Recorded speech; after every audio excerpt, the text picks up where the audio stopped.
Hey guys, Ron here. Hope everyone's well. I did this video last night. I spoke off the cuff for, I don't know, I think about 20 minutes. And I had some really bad technical difficulty and the whole damn thing got erased. So I'm back again because I'm compelled to do it. Must be OCD or ADD, but I just wanted to do it. I had to do it for you. Tonight's subject is something I've been thinking about and doing some more research about. I've touched on the OJ case, the OJ murders, the Nicole Brown, Simpson, and Ron Goldman murders, whatever you want to call them, in about 3 other vlogs, videos. But this one's a little bit different. And what I want to say from the outset is this is strictly conjecture on my part. I'm not espousing quote-unquote conspiracy theories. I'm just saying that there are things that have been written about and discussed, and it doesn't mean it happened.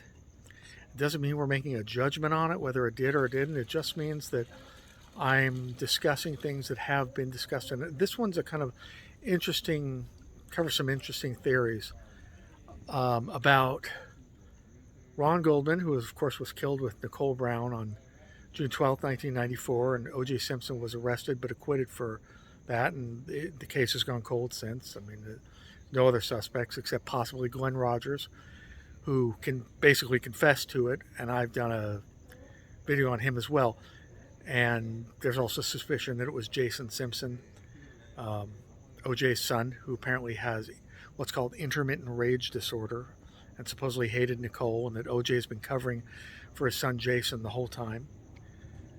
But other than that, other than those two, it's just sort of people believe OJ did it. So there's another theory about that the attacks, that the murder was directed at Ron Goldman and not specifically at Nicole, that Goldman was the intended target. Now, I also want to talk about Ron Goldman a little bit, and we'll talk about 2 other murders of guys, one he definitely knew and one he might have known, and were they connected? So let's talk about it. As you can see, and you can hear the guys out there. Well, you know, I want to say also that I hate to say, but if you feel compelled to write a comment saying, "Come on, Ron, you're full of shit. We all know OJ did it," so on and so forth. Well, don't even bother writing it, because that's not the point of this discussion. This is speculation about theories raised by other people over the last 25 years, which is a long time. And, you know, this case has grown cold, and maybe there's still interest, maybe there isn't. But let's talk about it. Do we really know the participants? Now, the press was pretty settled on the fact that OJ did it because he was an abuser and controlling. There's even a theory that OJ went that night to Nicole's place to slash her tires, and Goldman showed up and he got out of hand. Things got out of hand and he killed them both. Pretty serious rage killing. OJ was asked if he's capable of killing, and of course he's going to say, but he said, maybe if my kids' lives were in danger. But of course he denied that he could do that to his ex-wife, who he loved. Anyway, so in fact, if there weren't the quote-unquote so-called DNA evidence on OJ's clothes, and the fact that he was late for Allen Park, the limo driver back at Rockingham, and things of that nature, I would really doubt that OJ did it. It just seems astonishing that he could pull that off, let alone killing 2 people, let alone killing a guy who was 25 and trained in martial arts, that being Goldman, with a single knife. And of course, you know, almost cutting Nicole's head off. Gruesome killing to be done by one person, by one man. Even would be difficult for 2 men. But anyway, let's get back to it. Now, at the time, the public portrayal was, and you know, you can understand this, folks, and I understand it. We don't want to blame the victims. Ron Goldman and Nicole Brown were brutally murdered, and there were people that loved them, and it's a horrible thing, and they're never coming back. So no one wanted to besmirch their memory. You know, OJ said repeatedly that Nicole was hanging out with the wrong crowd, doing a lot of drugs, owed money to drug dealers, associating with drug dealers. There was even a theory that she wanted to be partners with Ron Goldman and open a restaurant using drug money, cocaine money to open a restaurant. I mean, I don't know. Who knows? I do believe that Nicole, and I said this in other videos, I do believe that Nicole, and certainly Faye Resnick, who was in drug rehab at the time, can attest to it. You know, Nicole was a partier. OJ was a partier. They were involved in the world of drugs. And when you're buying drugs, I wouldn't know personally, but I can imagine from what I've heard, you're involved with really dangerous people that need to be paid back. So, particularly if we're talking about cocaine and other blue chip drugs. Is that a phrase? You know, we're not talking about a quarter of an ounce of weed here. So anyway,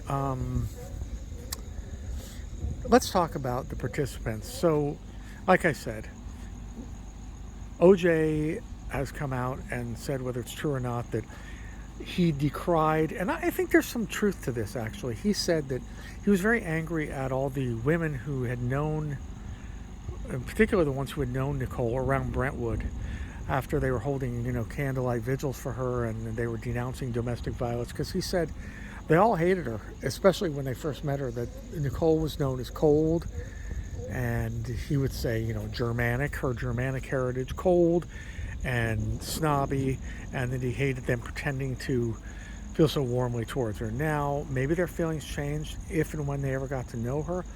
I don't know. I don't know. I mean, of course, Nicole's sisters speak glowingly about her, but they've been involved in their lives with some pretty bad characters as well.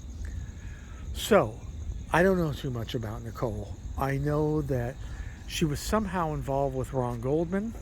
Ron Goldman had known her, they say 6 weeks, but it might have been longer.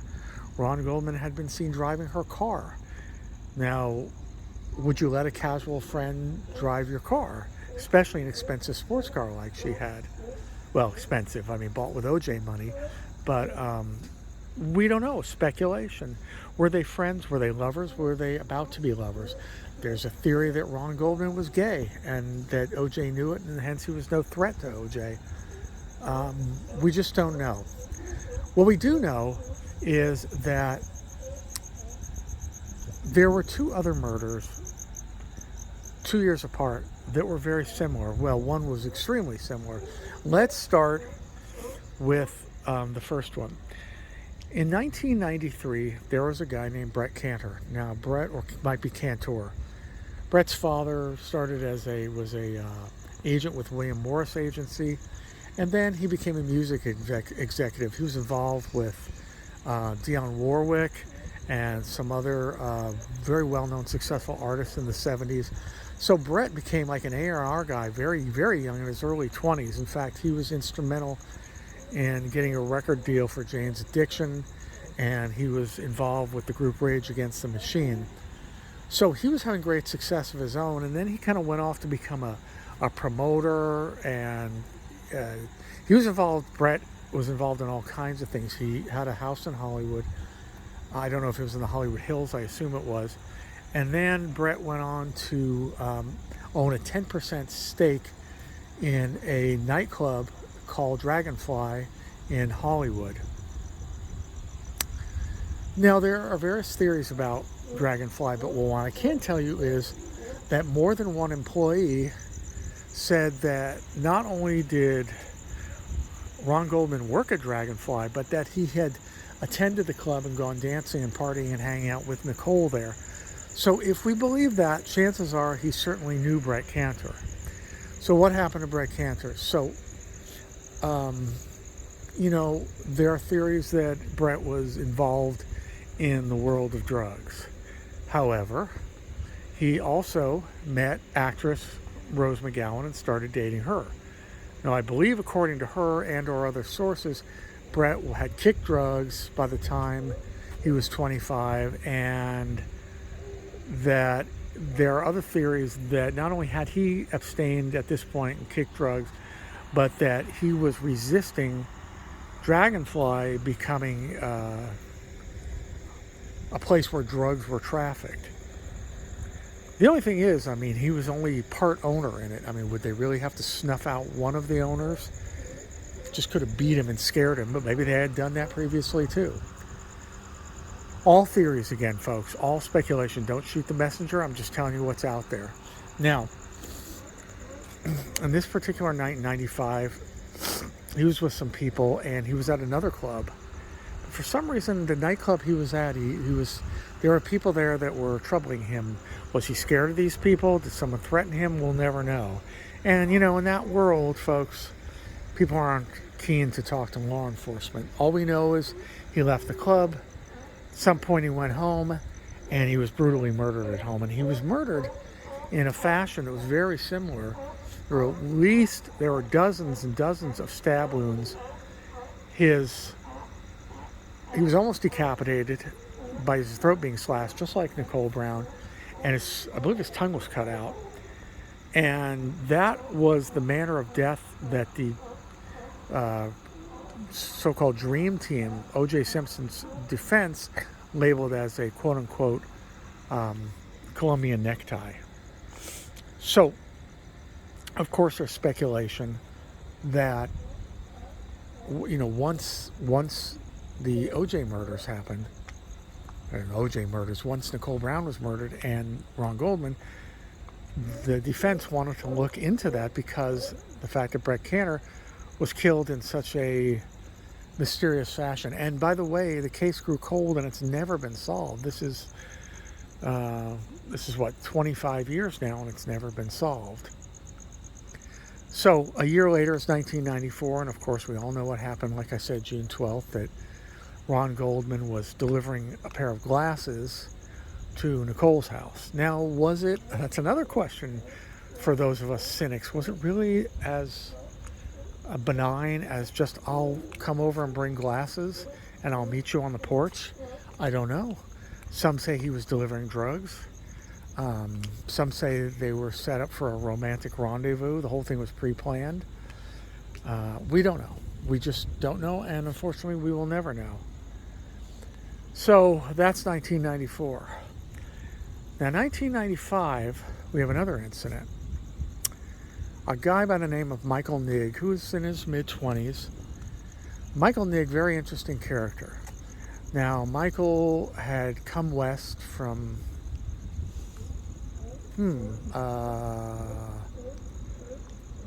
I believe Colorado, but I'm not 100% sure. Anyway, he had come west looking to be an actor and or model or both. Very similar to what Ron Goldman was trying to do and was doing.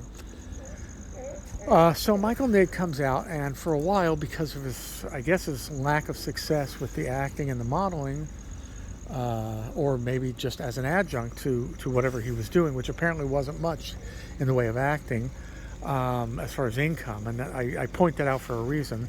He takes a job at Mezzaluna, Michael Nigg, and in Mezzaluna he becomes friends. Mezzaluna, the restaurant in Brentwood where Nicole had her last meal and where Ron Goldman worked as a waiter. Michael Nigg worked there and became very friendly with fellow waiter Ron Goldman, and Michael Nigg left the restaurant or quit. I don't know whether he's quit or fired. I assume he quit in May, about a month before Ron Goldman was killed. It's also significant that Michael Nigg was apparently also in Aspen, Colorado, and was possibly involved with the Mezzaluna up there. Mezzaluna was a chain. I believe it was Aspen, Brentwood, and Beverly Hills. Now, what's very interesting is that there have been rumors for many years that Mezzaluna was a hub, a nexus for cocaine drug trafficking in Los Angeles, as was pretty much the whole city of Aspen, especially in the mid-90s. So believers in this theory think that Michael Nigg was involved in the drug trade. Another reason for it was that he had a very nice condominium. I believe he owned it. He also drove a Mercedes. I don't know the model, make, year, but evidently, from what I've read, he was driving a car and living in a condo that he couldn't afford on his waiter's salary, or they thought it was very unusual. So of course people are speculating that his life was being financed by the trafficking of drugs. You know, for any of you who work in restaurants, Know that it can, even high-end restaurants can be a pretty wild place. I mean, being the cynic I am and doing all this true crime stuff, I have a friend who's worked in high-end restaurants for many, many years, and I asked him, "What's it like?" And he says, "Well, all the young servers go out almost every night and party afterwards. They're out to bars and clubs." And I say, "Well, what about drug trafficking?" And he's, very defensive about it. "Oh, well, not at my place. We're squeaky clean." And I believe that's all he knows. In fact, I know it is, because this guy has never done drugs and is a straight arrow, will never be involved in anything like that. But I'm so fascinated with it because of all the things I've heard about Mezzaluna and now about Aspen. So we have 3 murders. We have we have Brett Cantor in 93, Ron Goldman in 94, and Michael Nigg in 95. About 13 months, after Ron Goldman, his friend, was killed. It's also said that Michael Nigg dated Kim Goldman, Ron's sister, for a while. There's also the fact that Fred Goldman, father of Ron Goldman, father of Kim Goldman, Fred Goldman is married to a woman who was married to a notorious gangster, a mob member. I cannot remember the man's first name, but his last name is Glass, if that's even his real name. So there's a lot of nefarious, shady things surrounding all of these people. And as I've said in all my other videos, I believe the common denominator was drugs. Now, was it enough to get these 3 guys killed? Did they know each other? I mean, like I said, it's known that Ron Goldman, and Mike Nigg knew each other. Did Ron Goldman and or Nicole know Brett Cantor from the club, from Dragonfly? And how involved were they? Does Rose McGowan know? Did she know then? Would she speak to it? I haven't heard any published reports that she has, although she said that Brett Cantor was the love of her life, at least at that time, and helped her get out of an abusive relationship where she had formed a eating disorder. But Rose McGowan's another subject, and I can go on for hours about her too, for a variety of reasons. So, is there a connection between all this, folks? Have all the stones been overturned, have been turned? Was this, even if it was OJ, the lone killer, were these other killings related? Were there drugs involved? Were there drug hits being carried out? Mike Nigg and Ron Goldman were not the only 2 waiters. Oh, I'm sorry. I didn't even tell you what happened to Mike Nigg. A year later, as I was saying, 13 months after Ron Goldman was killed, Michael Nigg was out with his girlfriend, and they were leaving a club in Hollywood, also in Hollywood. And Michael Nigg stopped at an ATM in Hollywood. He parked in the parking lot. His girlfriend stayed in the car. The girlfriend saw 2 guys approach Michael Nigg and ask him for money. He just had withdrawn $40. He refused to give them the money, or maybe he didn't, but by the time that he had time to respond to them, they killed him right in front of his girlfriend, who was in the car. They got into another car and drove away. She had very vague recollections of what they looked like, what they were wearing, so on and so forth. In fact, the next night, or perhaps a week later, there was a candlelight vigil in the parking lot, and evidently Mike Nigg was acquainted with Mickey Rourke, and Mickey Rourke went on camera to say, basically, if anyone has any information, please call the police. So what's interesting was they, to my knowledge, didn't even take the $40 that Michael Nigg had withdrawn. I don't believe they took, I don't believe they took anything. They just killed him.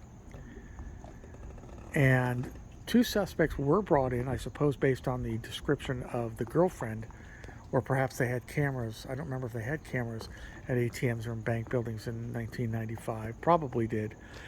But the subjects were let go for lack of evidence, and the case remains cold. It's unsolved to this day, just like Brett Cantor. And as we know, there's never been a connection or a conviction in the killing of Ron Goldman and Nicole Brown. So we have 3 murders. And what I was going to say afterwards was, or before, Ron Goldman and Michael Nigg were not the only employees of Mezzaluna to meet a sinister fate. Two other waiters were kidnapped, and a third had his car set on fire. So we're seeing something strange going on. It appears that's 5 waiters from Mezzaluna. 2 are murdered, 2 are kidnapped, and 1 has his car set on fire. And as we know, Mezzaluna closed afterwards. It's now a Pete's Coffee in Brentwood, but it closed after the trial of O.J. Simpson, purportedly because it had a bad reputation to stand. I don't know how much of that's true. I just know that they closed. So again, folks, I'm just the messenger here. These are very, very interesting theories. I love true crime. I know a lot of you love true crime, but what I hate more than anything is a damn mystery where we have 3 unsolved murders. Well, 2 unsolved murders, and 1's been solved if you believe OJ was the murderer. So, yeah, that's the story. More food for thought on a 25-year-old case, but still very interesting in our culture, in our society. Something to think about. So, yeah, that's it for tonight. Boy, it's nice that it's only 75 and not 80 with 80% humidity tonight like it's been the past 10 friggin' nights. Oh, I'm actually not sweating tonight. It's fantastic. Okay, folks, Ron here, over and out. I'm glad I got to do it this time for you. If you like the channel, please subscribe if you haven't already, and hit the little bell icon next to the subscription button. You'll get notified when I post.